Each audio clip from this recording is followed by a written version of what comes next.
The students were asked to bring some earth from their own home place and bring that to the class, and they were also told that they would be doing an activity that then they would be able to show to a younger group in the school.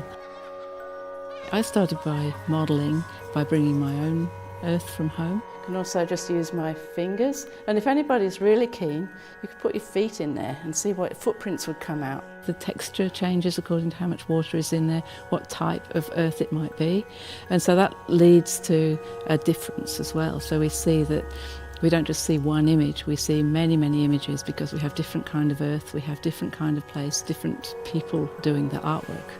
And so it's like bringing the personal, grounding it in place, and then seeing how much difference there is and how collectively we make a picture together.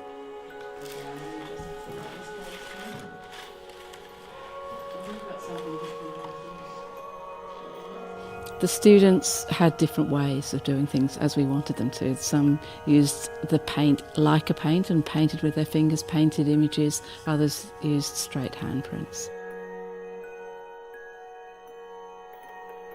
June Sculthorpe was also there. She came and volunteered to be there. She has a few grandchildren in the school. She's an Aboriginal elder. She also brought some earth from home, and it was interesting to hear how June responded and to watch what happened for her when she had her hands in the earth. If school children today are learning about the importance of their little bit of land, it really does help them to understand how Aboriginal people have that really strong connection with land that goes back such a long way.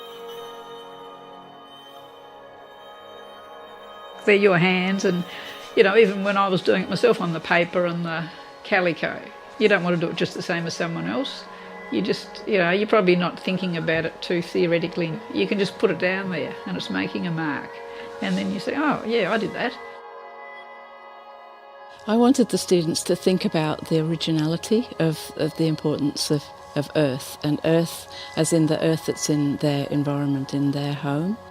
We had a teacher who was there from the school, and she'd also spent many months previously helping the students to understand a notion of place. We really wanted to focus on country and place as a whole school, and not just as a one-off nice little activity, but as a really in-depth and embedded practice that we wanted to resonate through the whole year.